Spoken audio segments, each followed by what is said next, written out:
அனைவருக்கும் வணக்கம். எல்லோரும் எப்படி இருக்கீங்க? நாங்கள் ரொம்ப சூப்பராக இருக்கோம். ஸோ சப்போர்ட் பண்ண எல்லாத்துக்கும் ரொம்ப ரொம்ப நன்றிங்க. ஏன்னா 13,000 சப்ஸ்கிரைபரை நம்மளை வந்து ரீச் பண்ணிட்டோம்.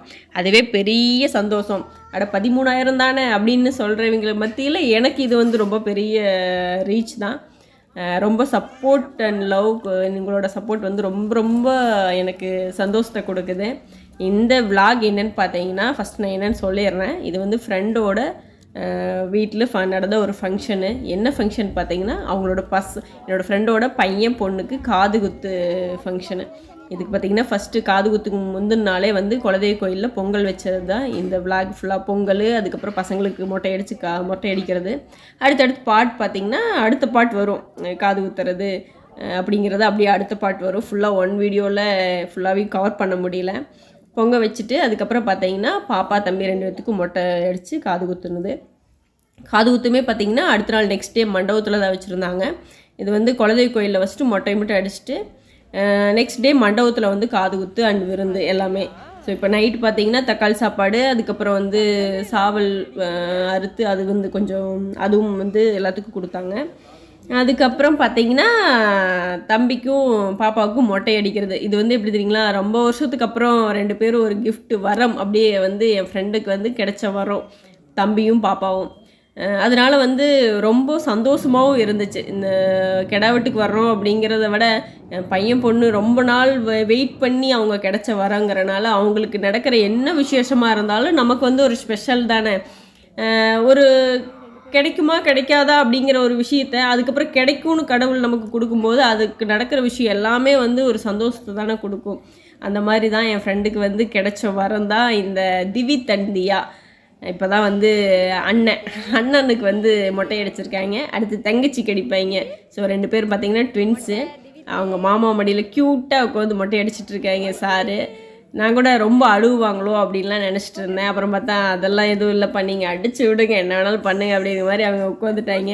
அடுத்து பாப்பா ரெடி ஆகிட்டு இருக்கிறாங்க. ஏன்னா மொட்டை அடித்ததுக்கப்புறம் இந்த எல்லாம் ஃபோட்டோ எடுக்க முடியாதுன்னு வளைச்சி அவங்களோட வீடியோஸி ஃபோட்டோ எடுக்கலான்னு பார்த்தா நிற்பனாங்கிறங்க. ஸ்ட்ரெயிட்டாக நின்று ஒரு ஃபோட்டோ எடுப்போன்னா அவங்க அதுக்காகவே வந்து என்னென்ன ஆக்ஷன் பண்ண முடியுமோ எல்லாம் பண்ணிகிட்ருக்காங்க. இதில் ஃபோட்டோ எடுக்கிறதுக்கு வேறு ஒரே சண்டை, நீ எடு நான் எடு அப்படின்ட்டு.